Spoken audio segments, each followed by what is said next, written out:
Hundreds of years in the future, the surface of the Earth has become unlivable, vacating our terrestrial settlements. Our species migrates into the ocean and begins a new chapter underwater. Could humans build neighborhoods and cityscapes in the ocean floor? Could our species colonize the ocean with biodomes and giant air bubbles? If the surface of our planet can no longer sustain us, will humans ever live underwater?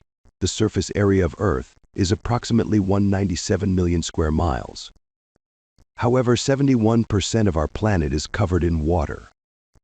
Around 80% of that water has never been explored.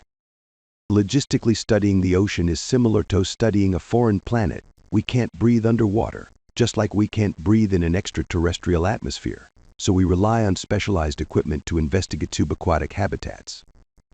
Investigating the ocean is a constant challenge. Bit for a moment. Let's think outside of scientific research. During the 21st century, the population of 4 species could rise to astronomical heights and estimated 11 billion by 2090. As our population increases, our ecological footprint will follow. The Earth's climate will become increasingly dangerous. The average global temperature will increase by several degrees. Violent storms, scorching heat waves, and infectious diseases could ravage the world's ecosystems. By the end of the 21st century, humans may need to escape from the Earth's unlivable conditions. If anthropological damage wasn't frightening enough, a natural disaster could also transform life on the surface of Earth. For instance, a series of towering supervolcanic eruptions could fill the atmosphere with toxic chemicals, forcing humanity to vacate the surface of Earth. But where would we go to safely avoid fluctuations in the Earth's climate and toxins in the atmosphere? Humans may retreat to underwater sanctuaries, entire colonies built below the ocean waves.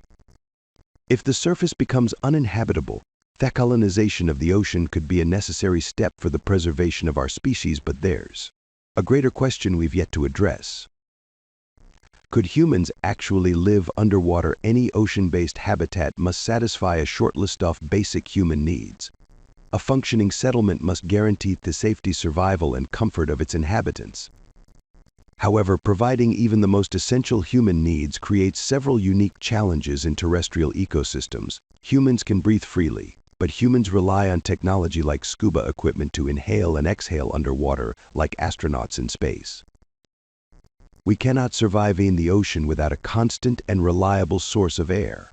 Before we build homes and cities on the ocean floor, we have to create a breathable environment like a giant bubble. Cycling a steady stream of breathable air. Pressure control is another necessity. Inside any ocean habitat at the surface, humans have adapted to atmospheric pressure. But for every 10 meters underwater, the pressure increases by 1 standard atmosphere, or ATM, a unit of measurement that describes the pressure we experience at sea level below 25 meters. Inert gases like nitrogen can trigger a condition called inert gas narcosis, which alters your central nervous system, leading to faulty judgment and hallucinations, similar to the effects of an anesthetic. To avoid inert gas narcosis, many divers fill their tanks with heliox, which combines 21% oxygen with 79% helium. Decompression sickness, also known as the bends, is yet another inevitable hurdle of living underwater. If a diver returns too quickly to the surface, nitrogen bubbles, called air embolisms, can form in their tissues and bloodstream. These bubbles can block your major blood vessels, cause excruciating joint pain, and damage your internal organs. Thus, divers must swim to the surface very slowly at a speed of 33 feet per minute with regular stops, so these harmful gases can escape their bodies. Can you imagine fighting the bends every time you navigate your underwater home? Because of these incredible challenges, it's unlikely human beings will settle in the deepest parts of the ocean. Some theorists have proposed radical concepts like skyscrapers standing on the deep sea floor, but the pressure alone would endanger anyone who lived there. An enclosed, surface-level colony would create a much safer habitat with lower risks of narcosis and decompression sickness. A surface colony also offers direct access to important terrestrial resources like air and sunlight. If we want to create a functioning underwater habitat, we may need to build that habitat as close to the surface as we can, but even a shallow colony will depend on a powerful life support system. The system must circulate a stream of mixed gases, modulate internal temperatures, control humidity, and recycle excess carbon dioxide inside of the colony. A similar system supports the only undersea laboratory in the world. The Aquarius Reef Base Aquarius is located 35 miles off the coast of Key Largo in the Florida Keys. National Marine Sanctuary, this base provides researchers with a unique opportunity to live beneath the waves and collect data firsthand from coral reefs. Aquarius is stationed at a relatively shallow depth of 15 meters. Researchers, known as aquanauts, can work inside the reef base indefinitely, but before returning to the surface, they must undergo 17 hours of decompression. The longest-standing aquanaut was Fabien Cousteau, grandson of famous oceanographer Jacques Cousteau, in 2014. Cousteau lived and worked inside Aquarius for 31 consecutive days, during which he collected the equivalent of 2 years of data. Assuming we can surmount the physical challenges of undersea habitation like breathable air, high pressure, and dangerous illnesses, what would an ocean-based human colony look like? In 1998, futurist Philip Pauly designed an underwater colony called the Subbiosphere 2. His adaptable subaquatic settlement could house 50 to 100 occupants, as well as small populations of animals and plants.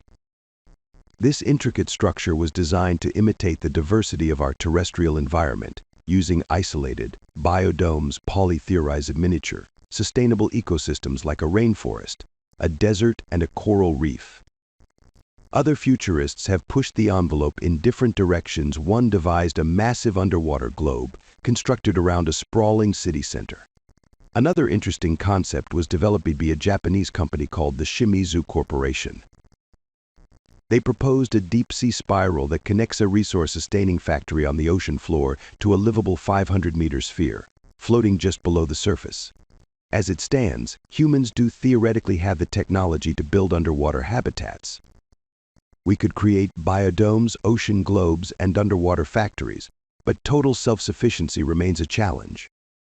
Humans rely too much on the surface of the Earth for life-sustaining resources, and that isn't going to change anytime soon in the not-too-distant future. However, humans may adopt a hybrid lifestyle. We may seasonally inhabit untapped regions of the ocean to avoid dangerous climate conditions. But first, this field of research needs a surplus of money and resources. Right now, all eyes are staring into space looking for a new home in the cosmos, but the future of humanity could be waiting underwater.